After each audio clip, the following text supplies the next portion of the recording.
Hey guys, welcome back to my channel. This is Lenti Sewing Nani and I'm a girl Nani.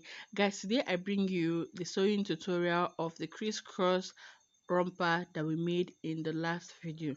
Now, this is the trouser pattern. I've cut out the lining for both the front and the back for the pants pattern. Okay, so this is the front. Okay, now I'm just marking F there to indicate that that is the front pattern. Okay, so now for our lining, I usually turn the hem of my pants with my lining. Okay, now so to do that, because we don't want the lining to be poking out from the pants after making it, we always reduce the length of the lining.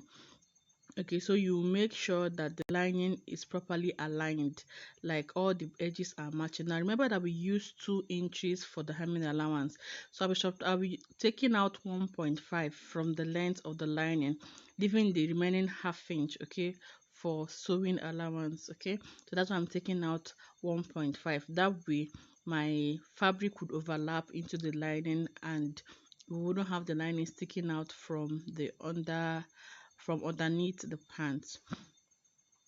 Okay, so we cut it out, right? Okay, so this is just what we've done for the lining. Now, so I'm going to go use the lining to turn the lower part of my pants and make sure that the right side of the lining faces the right side of the fabric, and I'll use it to turn the lower part, use it to turn the sides, okay, but not the crotch area. So I'll just place the lining on the fabric. Okay, then at the lower part I'll stitch by half an inch. Okay, so after stitching I'll turn it. After I stitching, I'll take up my lining, sew up the side before I can now turn it out. Okay, and I go and iron it properly. Then I'll stitch the lining to the other parts, then go and overlock them. So I'll do the same thing to the other side. Okay, that's the two front sides. I'll do the same thing to them. Now this is the back pattern. Okay, so I've marked a B there to indicate that that is the back pattern. So I also mark the same thing on the lining. Okay, so that you don't mistake the front for the back. But then there is a significant difference between the front and the back, so it might be difficult for you to mistake one for the other. Now the same thing I did to the front, I'll just take out 1.5. Okay, you are doing this so that when you turn your fabric with the lining is not sticking out. And I'm sure you've noticed that if you make your lining equal with your fabric, okay, you get the lining sticking out from underneath the fabric, and that doesn't look neat and professional. So you always trim out some inches. So if you're using 2 inches, you trim out 1.5 so that you use the remaining half inch as seam allowance. Okay, so what I did to the front, I'll do the same thing. Use the lining to turn the lower part and the sides. Then along the crotch area, I'll just stitch it to the lining, then overlock it. Now this is the front pattern, sorry, the upper bodice. Okay, so I've cut out my lining and I've also cut out my pad, my breast pad. Okay, like I said earlier in the cotton video, I want to pad the bust area, and this is the back. All right, so I've also cut the lining for the back.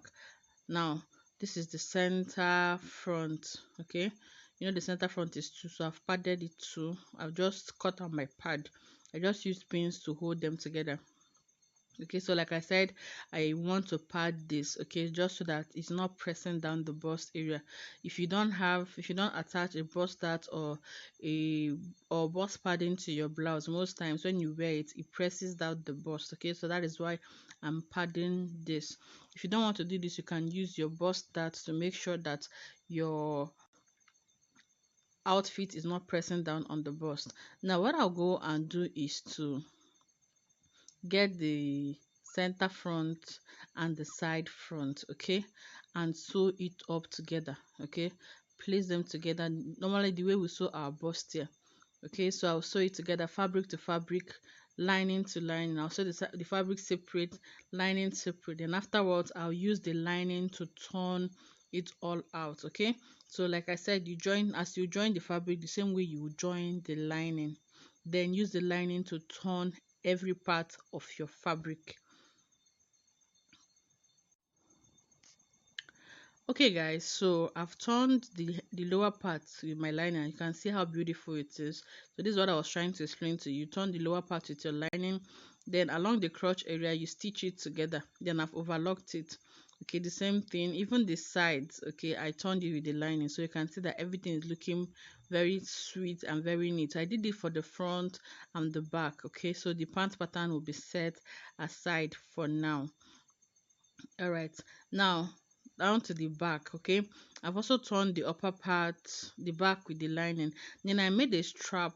Okay, so my strap is 10 inches long. Remember that my chest line was 9 inches. Okay, so I added 1 inch to it. That's half inch to turn. You can see I'm opening it up, so I used half inch to join the strap to the back pattern.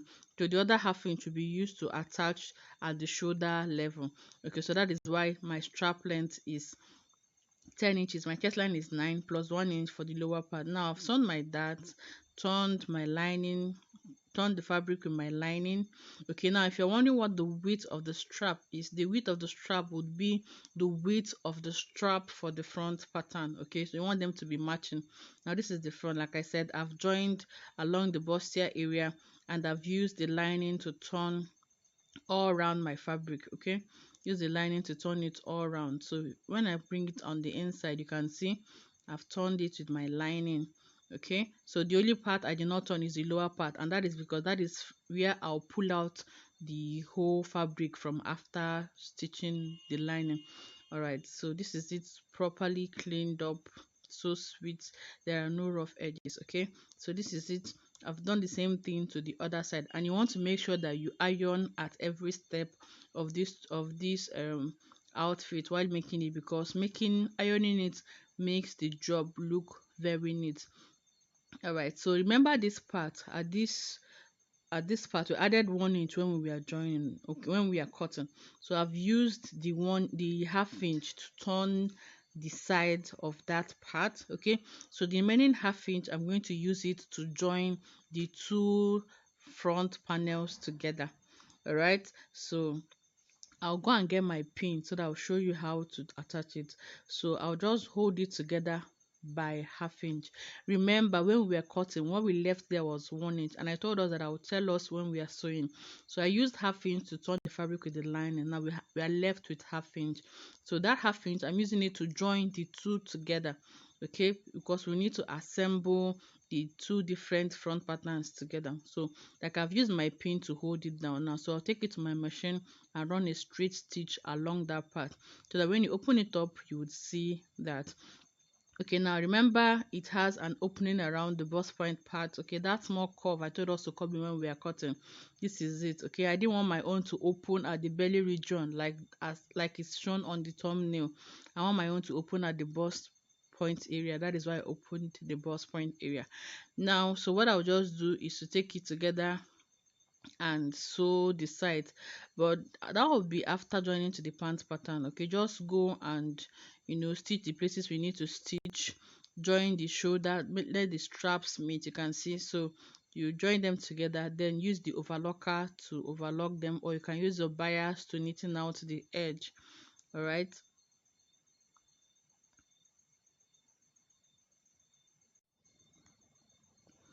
right guys.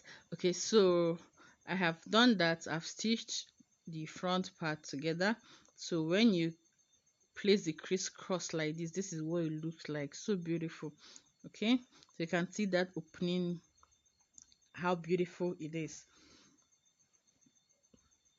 Now this is the front pattern. Okay, so if you want to attach your pockets, you can now attach pockets, but I don't want to attach a pocket to this. Okay, I want to leave it like that. Now I've sewn the crotch area with half inch. Remember, we gave seam allowance of half inch. Okay, now when you open it up, you get the upper bodice. Okay, so place it right side facing right sides. Okay, so I'm going to just pin down the edge so that you can see. Okay, so if you took your measurements correctly and placed your allowance correctly, you will see that everything would match up. All right, so I'll attach the upper the upper bodice to the pant pattern and use half inch to join. Remember, we left half inch for joining allowance. Okay, so I use half inch to join. Now I've gone to my sewing machine and I've joined it with half inch. Okay, then what I'll do is to iron this out. Like I said, you need to iron at any point. Okay, so now you can see my joining. Now we don't want to have this joining looking rough like this. Okay, so we'll take it to the overlocking machine or the weaving machine or the serger to overlock the inside. All right, so now for the excuse me, for the back, okay, we have the two back pieces here, so we'll get the back patterns for the pants. Okay, so we'll place each of them at where they're supposed to meet. Okay, so you place them right sides facing right sides. Okay, you can see right sides facing right sides, then you place them together and join by 1 inch. So you can see that the upper body matches up with the lower, with the pant pattern. Okay, and that is what you get when you take your proper measurements and add the exact seam allowances required. So you can see that they match up. So I place them together and go and stitch by ½ inch. Right, okay, so I'm done stitching the back pattern together. Okay, so it has turned to one piece. Okay, they're no longer separate, so you can see all these rough edges. So I'll just take it to my overlocker and make sure that I overlock the edges. Okay, you don't want to have any rough work. Okay, so you can see everything is matching properly. All right, so now after this, what I will do is to measure from my half length. Okay, you remember we'll have our zip allowance there, so by the time we're done turning the upper part, we had 1 inch left for the zip allowance. Now the zip allowance we left on the pant pattern is also 1 inch, so from the half length I came down by 7 inches. Then I'm marking my 1 inch all the way to that 7 inches. Okay, so from the 1 inch we'll now start reducing our hand to ½ inch. Remember, the sewing allowance we left along the crotch area is ½ inch. So from that 1 inch, okay, from the 7 inch mark, you just start reducing your markings to ½ inch. Right, now there is something I've noticed in trousers, in jumpsuit particularly. If you make the zip allowance long by like 7 inches, you find that your zipper start getting into your bum. So what I do is to just come up and make it around 5 inches or 5.5. So that is what I've done here. So I marked 5.5 instead of 7 inches, so that way when I'm done sewing, my zipper is not entering into my bum. Like, that looks so awkward and uncomfortable. Okay, so I've stitched from the crotch line, from the crotch depth to that 5.5 that I came down by.